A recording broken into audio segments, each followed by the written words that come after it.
Hello लोगोफोर good morning खुलुमबाय लोगोसे नोंथांमोनखौ फिन आंनि गोदान मोनसे भिडिअ बरायबावबाय दिनैहाय आं दंफैयो मुंख्लं गार्डेन स' बे मुंख्लं गार्डेनखौ आं नोंथांमोननो दिनैहाय दिन्थिनोसै नायदो मुंख्लं गार्डेनखौ एसे गोदान महर होनाय जाबाय आङो फारि फारि नोंथांमोननो दिन्थिलांगोन गिबियावनो बुंबाय जे बे मुंख्लं गार्डेना जोंनि खैराबारियाव दङ जितु बालिका गार्ल्स हाई स्कुल बेयाव मोनसे फिल्ड दङ बे फिल्डनि साखाथियावनो दङ आरो नङाब्ला लेन्डमार्क हिसाबै आं नोंथांमोननो दिन्थिनि जे जितु खैराबारिनि बिइअ अफिस इडुकेसनेल डिपार्टमेन्टनि जितु माने बिइअ अफिस बे बिइअ अफिसनि सेरावनो दङ आरो मोनसेबाव लेन्डमार्क नोंथांमोननो दिन्थिनि जे नैबे जाहैबाय आरसु अफिस अल राभा स्टुडेन्टस इउनियननि आरसु अफिस बे आरसु अफिसजोंनो नांजाबनाय नैबेनो जाबाय मुंख्लं गार्डेन स' बेवहाय आं नोंथांमोननो दिन्थिनोसै मोनसे मोजां भाबे गोदान रोखोमै बे मुंख्लं गार्डेनखौ माने साजायनाय जाबाय आरो जितु नैबे आरसु अफिस बे आरसु अफिसनि माने मोखाङावनो दङ बिइअ अफिसा बे बिइअ अफिसा दङ स' आं नोंथांमोननो दिन्थिनोसै थौदे बिदिब्ला भिडिअखौ जागायनोसै नैबे जाहैबाय मुंख्लं गार्डेन बे जाबाय एन्ट्रि गेट बेनिफ्राय नैबे जाहैबाय टिकेट काउन्टार एन्ट्रि फिस ड्रेस 20 अनलि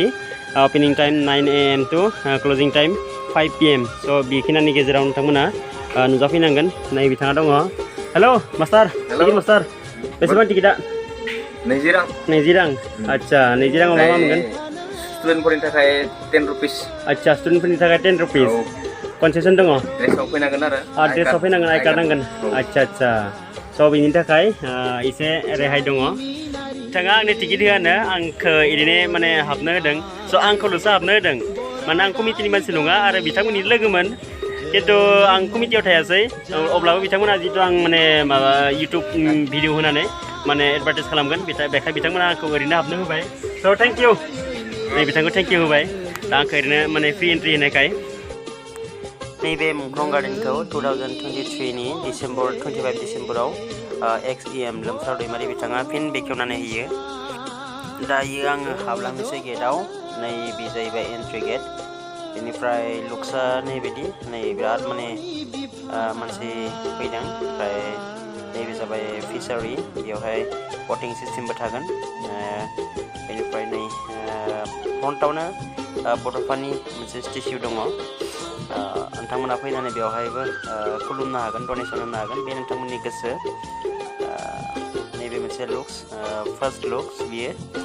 बड'फानि स्टेचु बेनिफ्राय नैबेथिं जाय आरो नैबे जाहैबाय रेस्टुरेन्ट सिस्टेम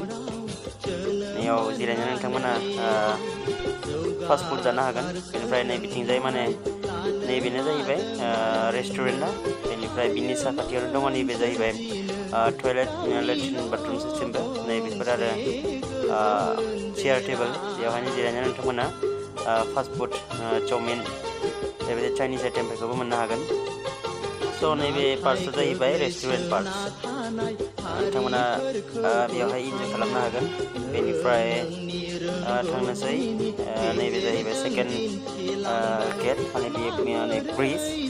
बेनिफ्राय जाहैबाय नै सिङाव नैबे जाहैबाय बेनो मेन स्टेचुआ जितु मुंख्लंफोरनि मुङाव बानायनाय स्टेचु बेनिफ्राय नैबे जाहैबाय मोनसे सिनारि बानायदों आरो ना गोदान बेबिनो मोनसे लुक्स स्टेन्डार्ड जानांगोन ना नैबेवहायबो जिरायनाय जायगा दङ नोंथांमोना नायलांबाय थादो फारि फारियैनो जाय बेफोराव माने जिरायनाय जायगा दङ मोनसे सिस्टेमखौ गोदान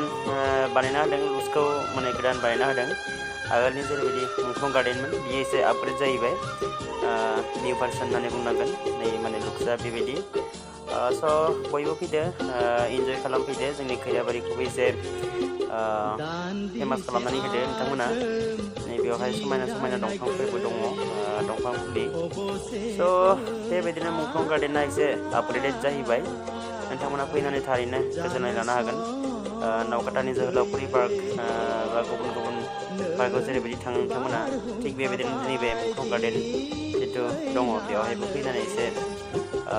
क'पारेट खालामफैदो नै बेफोरनो जाहैबाय नोंथांमोना नायलांबाय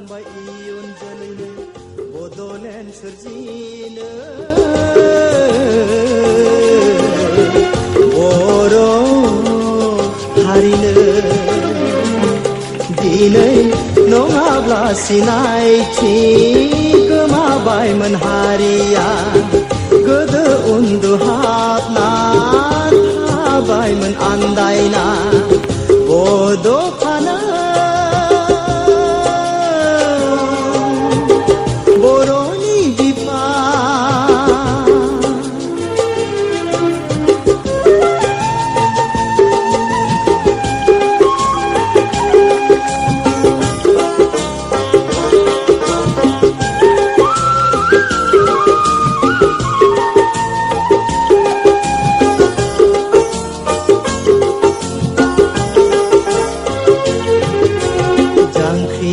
खांनायनि लामा गेजेराव अबथिरा नोंनि जिउ गोमानाया जोंनि गोरबोआव जोबनो रोङै दुखु गालांबाय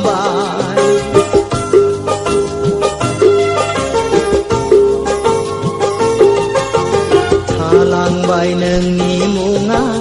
अलंबारनानै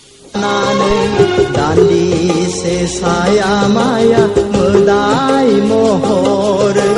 होलांबाय नों जोंनि गोसो गोरबोआव गोबां थुलुंगा बड'फानो बर'नि बिफा जारिमिनारि